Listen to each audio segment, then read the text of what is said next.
My name is Riley Anderson. I'm 35 years old, married to a man named Mark, and we have a beautiful 4-year-old daughter named Emma. We live in a nice house just outside Boston. On the surface, our life looked perfect: good jobs, a cozy home, and a sweet little girl who lit up our world. But one afternoon changed everything. I was standing in our kitchen, heart pounding, hands shaking. I had just watched something on the nanny cam that made me feel sick. I grabbed my phone, walked straight into the living room, and held it up in front of Mark's face. "Look at this," I said, voice trembling. "Tell me I'm not crazy now."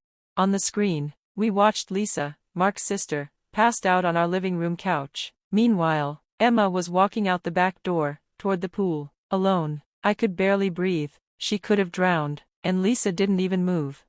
Mark rubbed his face, trying to stay calm. "She's just been going through a lot lately. The divorce hit her hard. Maybe she took a sleeping pill or something." I stared at him in disbelief. A sleeping pill? While watching our daughter? Emma was out there for 12 minutes. "Mark, and that's not even the worst part. What about the strange men she keeps bringing into our house when she's babysitting?" He sighed, looking uncomfortable. "They're probably just friends. She's lonely, she's struggling. Friends who leave beer cans in our trash and go through our medicine cabinet. Friends who hang around while Emma is right there." Emma told me one of them was playing doctor with Lisa in our guest room, while she was supposed to be watching her. Mark looked embarrassed but didn't say much. That had become a pattern. A few months earlier, when Lisa moved back to town, she offered to watch Emma 3 days a week. It felt like a gift. We didn't have to scramble for daycare or hire a stranger. She was family. It made sense. At first. But little by little, I started noticing things: empty wine bottles in the trash, pill bottles with names I didn't recognize, men's shoes left by the door, even though Mark wasn't home. I tried to ignore it. I gave her the benefit of the doubt, but then Emma started saying things that didn't sit right. Like, "Aunt Lisa gave me candy and told me not to tell." That's when I installed the nanny cam. I felt terrible doing it, but I needed the truth. What I found was worse than I imagined. Lisa wasn't just careless, she was dangerous. I told Mark I wanted her gone. No more babysitting, no more keys to our house, no more chances. He didn't agree. "She's my sister," he said. "We can't just throw her out." "But she's putting Emma in danger," I shouted, tears burning my eyes. "She's not well, and you're letting it happen." After that, I stopped trying to reason with him. I started working from home on the days Lisa was supposed to babysit, pretending my office changed their policy. I watched the cameras. I kept notes. I documented everything. Every day brought new evidence. One day she napped upstairs for 3 hours while Emma sat alone with the TV. Another time, one of her friends brought over a bag of pills. Another time, I found money missing from my purse, money I had counted that morning. I talked to Mark's mom, hoping she'd step in. "Oh honey," she said softly, "Lisa's always been a little free-spirited, but she means well. She loves Emma." That was their favorite excuse: "She means well." It wasn't good enough anymore. I showed my sister Kate the footage. She was furious. "Riley, this isn't safe. If Mark won't act, you have to. This is about your daughter, not your marriage." She was right. The breaking point came after a routine doctor's visit. Emma had a strange rash. The pediatrician ran some tests and found traces of a sedative in her system. "Special juice," Emma said. "Aunt Lisa gave it to me so I could nap." That night, I couldn't sleep. I stared at the ceiling for hours, trying to figure out what to do. I called a family meeting. Mark, Lisa, his parents, we all gathered at his mother's house. I hooked up my laptop to the TV and hit play. The video showed it all: Lisa passed out on the couch, strangers in the house, pills, beer, Emma wandering alone. Lisa jumped up, furious. "That's private. You can't film me." "I can when it comes to protecting my daughter," I snapped. "Emma had drugs in her system." "Lisa, you want to explain that?" Everyone was silent. Lisa tried to lie. "It was just Benadryl, but I had the doctor's report. Prescription sedatives, not over the counter." Mark's father finally spoke. "Is this true? Did you drug Emma?" Lisa looked down. "I just needed her to sleep so I could rest. I've been going through a lot." I looked at Mark. He still hadn't said anything. "I'm done," I told him. "Either Lisa leaves, or Emma and I do." It took him a long time to respond, but he finally nodded. 2 days later, I came home from work and found Lisa trying to get into our house. Mark had changed the locks, but she was pounding on the door, yelling. "You ruined my life," she screamed when she saw me. "You turned my own family against me." She was slurring her words, stumbling down the front steps. She picked up one of Emma's toys and threw it at my windshield. "You think you're better than us. You're not, you're the problem." I stayed in the car and called the police. I filmed everything while waiting. Lisa kept yelling, picked up another toy, Emma's favorite watering can, and hurled it into the bushes. The police arrived just as she started trying to smash our front window with a flower pot.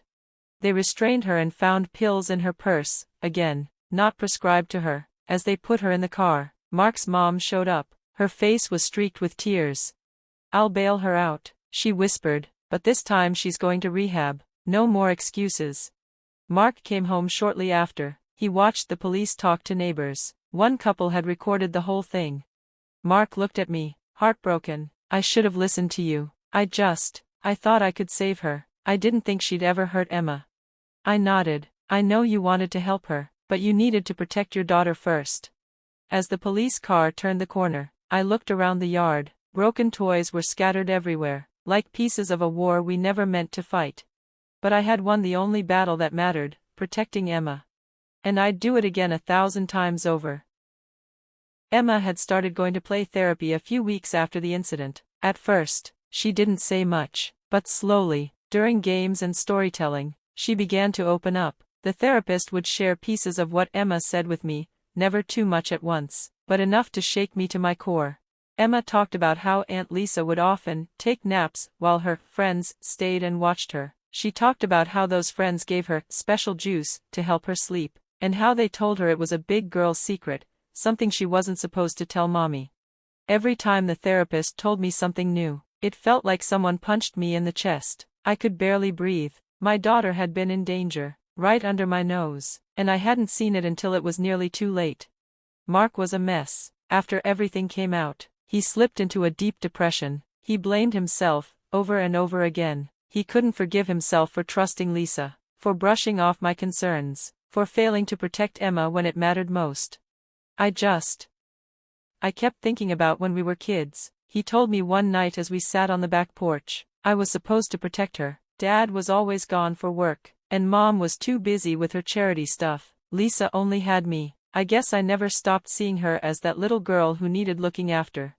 His voice broke, and I could see how much it was eating him alive. He had started therapy, hoping to work through all the guilt and confusion he carried. He was finally seeing what I had been trying to tell him, that protecting his sister had come at the cost of protecting his own child.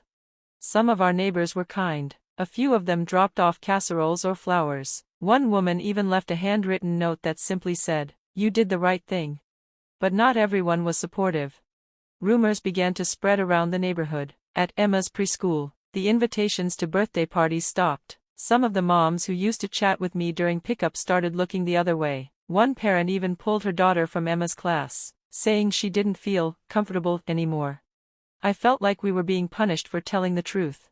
My mother-in-law threw herself into research. She read books about addiction, watched online lectures, and joined support groups. She started going to therapy with my father-in-law to work on their own issues. Their perfect family image had completely shattered, but maybe that was necessary. Maybe the truth had to break everything before anything real could grow. As the weeks passed, I kept thinking about all the signs I had ignored. The times I came home early and caught Lisa looking startled. The excuses she gave for missing toys or Emma's unexplained bruises. The weird gut feeling I had every time Lisa got defensive or changed the subject quickly. But I had ignored my instincts, out of politeness, out of pressure, out of fear that I might be wrong. Never again, I promised myself, never again would I let someone talk me out of protecting my child. 6 months later, Lisa completed her rehab program. My mother-in-law decided to host a small dinner to celebrate. Mark and I talked it over and agreed to go, but we left Emma with my sister Kate. We weren't ready to expose her to Lisa again, not yet. Lisa looked different. Her eyes were clear, her voice steady. She didn't slur her words or stumble when she walked. She hugged everyone at the table, except me. I didn't mind. I wasn't ready for that kind of performance. During dinner, she talked a lot about her recovery, about her new job at a coffee shop, her meetings, the people she had met in the program. and how much she had learned. Everyone smiled and nodded.